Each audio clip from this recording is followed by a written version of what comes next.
तो हम बोले इसी थोड़ा में और ज्यादा अच्छे लगने लगेगा जब आप कहिएगा कि हे शिव आप मेरे गुरु हैं।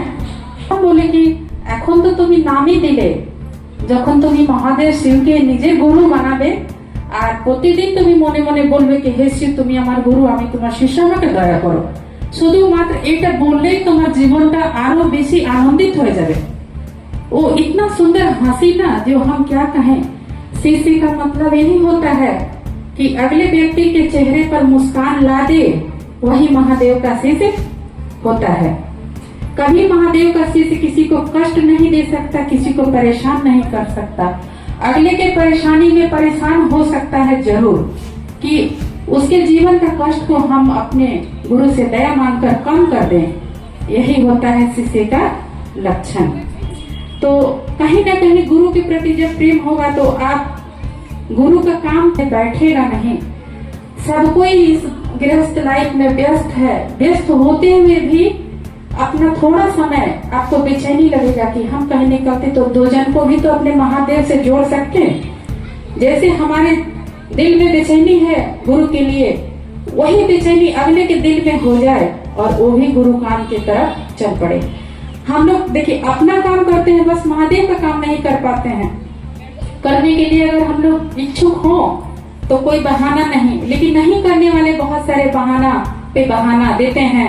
फुर्सत नहीं है, अरे फुर्सत नहीं है समय के पास। आज थोड़ा विस्तार से बृहद रूप में तो देखिए दीदी, हम लोगों का मन गुरु की ओर जाए, गुरु की ओर झुके, इसी के लिए हम लोग इन 3 सूत्रों का ये रास्ता अपनाए हैं। और ये रास्ता हमको आपको साहब श्री दिए हैं। हम लोग सभी जान रहे इस बात को कि साहब श्री का ही बताया हुआ ये रास्ता की 3 सूत्र से हम अपने गुरु की ओर चल रहे हैं।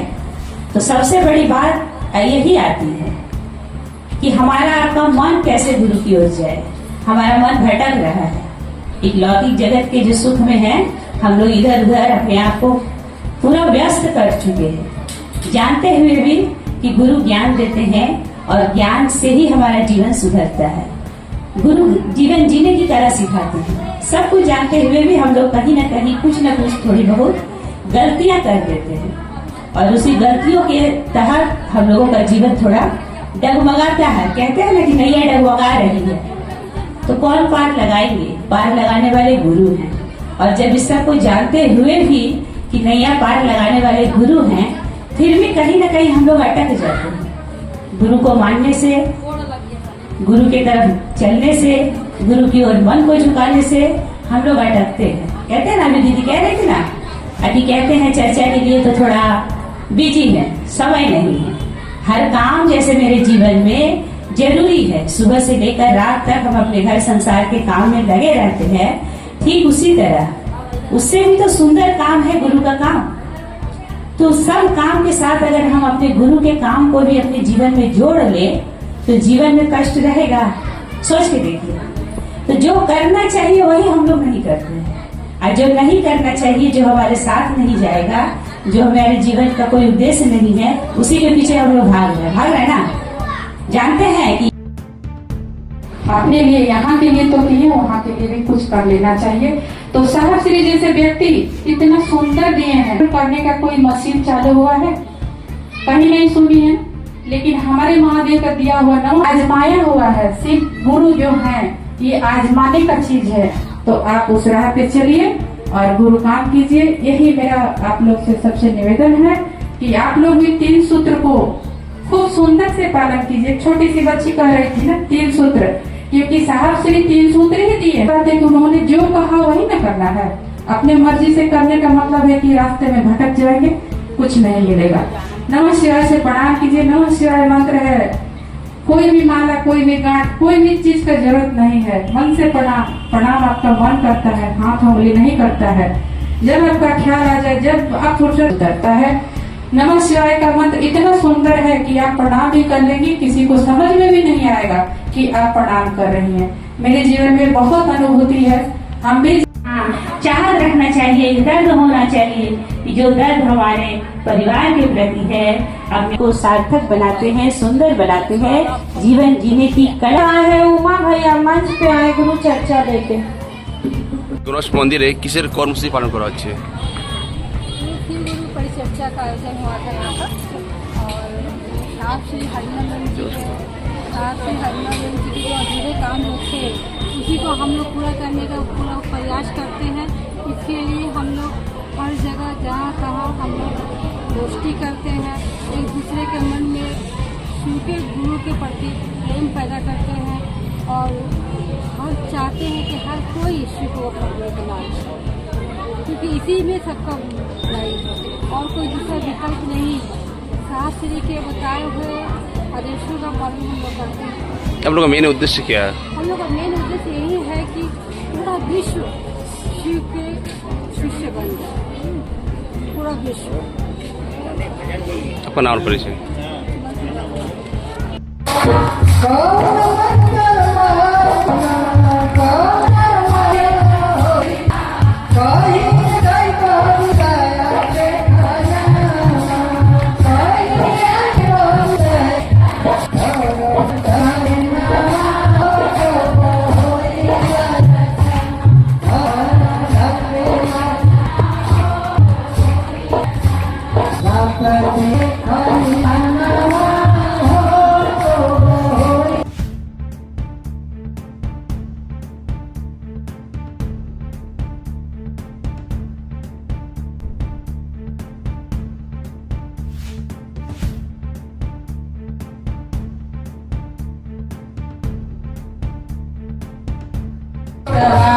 भैया हरिंदर हो शिव गुरु से हमरा के जुड़वाता। भैया हरिंदर हो रुद्र सोने के कंगना भारी लगेगा, रुद्र के कंगना बगादा। भैया हरिंदर हो रुद्र के कंगना बगादा। भैया हरिंदर हो शिव गुरु से हमरा के जुड़वाता।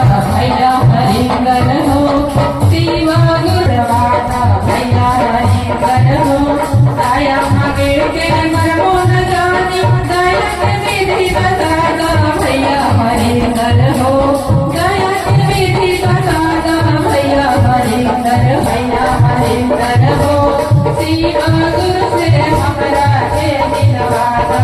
भैया हरिंदर हो चर्चा करे के मरमो न जाने, चर्चा की विधि बतादा। चर्चा हुआ तो हम खुश हैं। हम चर्चा, हमको लगता है कि कहीं भी हम चर्चा में शामिल हुए तो मेरा कार्य सार्थक हो गया। तो बस वही हमारा आपका सबका उद्देश्य होना चाहिए। चर्चा मेरे यहाँ भी है, चर्चा आपके यहाँ भी है। चर्चा अगर कोई बड़ा विस्तार से हो रहा है तो वहाँ भी है, जहाँ विस्तार से हो रहा है। अभी गुरु भाई लोग कैसे चर्चा को समझा रहे हैं, सब आके समझा रहे हैं, समझ में आ रहा है। घर में घरेलू चर्चा में ऐसा नहीं हो पाता, वो पता है सिर्फ भजन करके हम लोग चले जाते हैं। तो ऐसे बड़े चर्चा में हम लोगों को शामिल होने का ज्यादा से ज्यादा कोशिश करना चाहिए। अब समय रखा जाता है 1 बजे तो हम लोग पहुँचते हैं 3 बजे की घर में। घर का काम तो रोज है ही, होगा ही, लेकिन कम से कम जिस समय बड़ा चर्चा का आयोजन रखा जाए, ये सौभाग्य की बात है कि इतना हर हमें कहने की आवश्यकता नहीं कि इंसानियत होता क्या है, हम लोग सब समझते हैं। कहा जाता है कि गुरु अपने शिष्य के सर्वोत्तम पक्ष को उजागर करते हैं। तो सर्वोत्तम पक्ष है क्या? दया करना, क्षमा। करुणा उत्पन्न हो जाता है क्योंकि गुरु शिष्य को अपने जैसा बनाता है। तो लोग सुनते आए हैं, कहते आए हैं, कहा करते थे कि भाई दर्जी को गुरु बनाओगे तो दर्जी ही बनाएगा, पहलवान को गुरु बनाओगे तो पहलवान बनाएगा, दूसरा कुछ बनाएगा नहीं। तो करुणा सागर है, करुणा नहीं है। हमको आपको कैसा बनाएंगे? करुणा नहीं, दया के सागर है, तो हम लोगों को भी वो दया नहीं बनाएंगे। तो गुरु शिष्य को अपने जैसा बनाता तो है ही। कहा गया कि सर्वोत्तम पक्ष को उजागर करते हैं, तो एक उदाहरण से समझिए। ये घटना दुर्गापुर की है। दुर्गापुर में एक गुरु बहन का लड़का था, सड़क काट लिया कि वो विषपान कर लिया ये, लेकिन विष उसके शरीर में फैल गया ये सबको जानकारी है। और पन्नागढ़ में गौरी हॉस्पिटल है, उसी जगह उस लड़के को भर्ती कर दिया गया। ट्रीटमेंट चालू है, लेकिन विष उतरने का नाम नहीं ले रहा है। और वहीं पर एक गुरु बहन और है जिसके मन में खलबली, उसके बच्चे को काटा, उस माँ को तो खलबली है। पड़ोस में जो गुरु बहना थी उसके मन में भी खलबली, रात दिन बेचैन, खाना पीना उसका हराम। आखिर क्यों? बच्चा तो उसका था, बच्चा तो इसका था नहीं। तो विचार करिए, आखिर उसके लिए उस बहन के मन में करुणा जगी कैसे? उस गुरु के कारण, क्योंकि गुरु कार्य बड़े ढंग से करती है वो, और काफी बेचैन थी। बार बार फोन करे, भैया उनके हम लोग सब मिल करके गुरु से दया याचना करेंगे, बगैर उनकी मर्जी को तो विष उतरना संभव है। मजे की बात देखिए कि डॉक्टर कहता रहा कि विष यहाँ आकर फंस गया, और 1.5-2 घंटे बाद जब फिर बुलेटिन उस हॉस्पिटल से जारी किया जाए तो विष और नीचे उतर गया। देखते देखते वह बालक चंगा वाला हो गया, जबकि हृदय प्रदेश में भी विष फैल गया। अब मस्तिष्क में भी विष का प्रभाव दिखाई देने लगा। अब तो उसको क्रॉस कर जाना चाहिए, लेकिन उस गुरु के दया देखिए, और उसके पड़ोस में जो गुरु बन जाती थी, उसके हृदय में जो करुणा था, वो करुणा इतना प्रबल था कि गुरु